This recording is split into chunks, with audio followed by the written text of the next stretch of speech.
Hello, Hugziller here again, and in today's video I will provide my pro tips and tricks to mastering Tropico 6. This is just my top 5 list, so it is not all encompassing, and some players have different strategies than me, so these are just mine and use them at your own risk. If you like these kind of videos, press that like button. If you have a question, leave a comment below so I can get back to you, and please subscribe to my channel. The first tip is manage your Teamsters. Teamsters are a key part of the game as it is the only way product is moved from one building to another or to the dock. Having too little or too many Teamsters can greatly impact your island. Having too few Teamsters, then you don't have product moving along the supply chain or going to the dock, causing buildings to fill up, costing you money in exports or product being produced.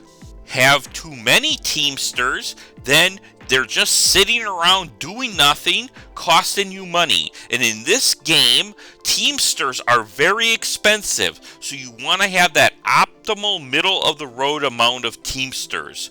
When islands run into debt, having too many Teamsters is usually right at the top of the reasons why. The second pro tip is building your tourism as soon as possible. In Tropico 6, the tourism is supercharged. It is so much more profitable than anything in the game, so even small tourism operations can quickly rack up profits and a large bank balance.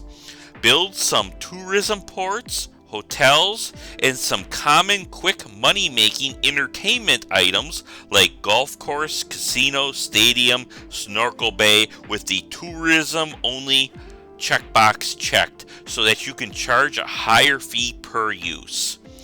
The only exception I will say for this one is don't build tourism if you have constant rebel attacks, as when the rebel attack occurs, all current tourists on your island will flee, and your current tourist buildings will drain your bank balance in maintenance and staffing costs, as it'll be all expense and no income.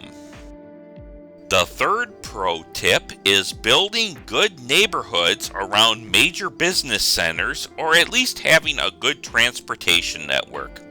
When workers are done with their day at work, they will go to their homes twice. In between those 2 times they go to their home, they will either then go to a religious place, an entertainment place, or a clinic for a total of 2 times before going back to work.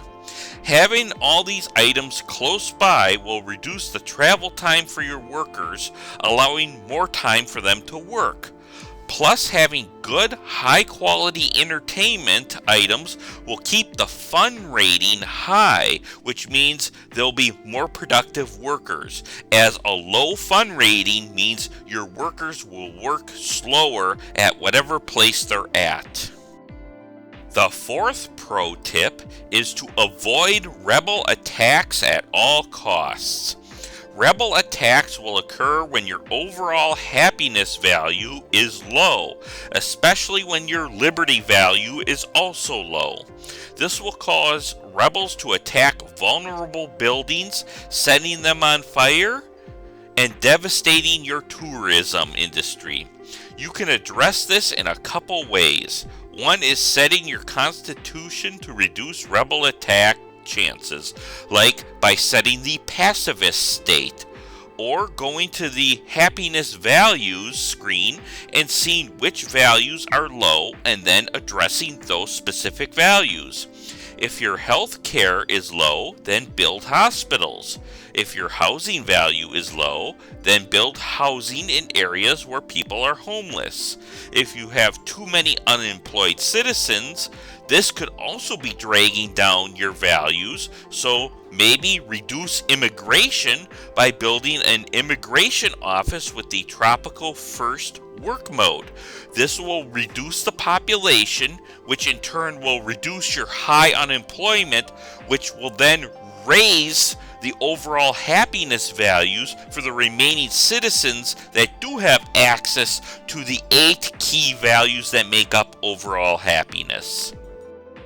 The 5th pro tip is focusing on high-value trade items. On the trade screen, as you can see here, there is a listing of how much you will get per 1,000 when exporting each item.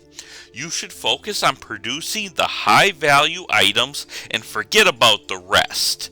You should focus on rum if you're in the colonial era, boats and weapons if you are in the World War era, cars if you are in the Cold War era, and electronics if you are in the modern era. I see other people run into profit issues when they focus on low profit items like steel or cloth or apparel or unrefined items like crops or minerals, except for gold, of course, because that will get you 9,000 on a standard trade screen.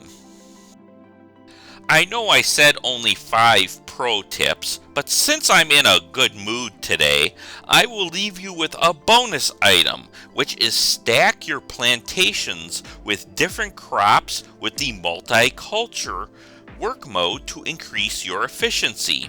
There are 2 work modes for plantations, monoculture and multiculture.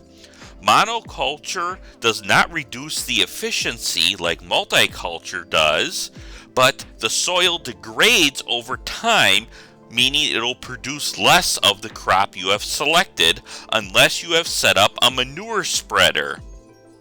Or you can build using the multiculture work mode. It will reduce your base efficiency of whatever crop you selected by 40% for that building. But if you plant another different crop within the radius of that plantation and also run multiculture work mode, you can claw back 10% per different crop. So if you do this right and have the open space, you can actually make your plantations with multiculture more efficient than monoculture. That is all for this video. If you like these kind of videos, press that like button. If you have a question, leave a comment below so I can reply. And please subscribe to my channel. Thank you for watching, and I'll see you next time.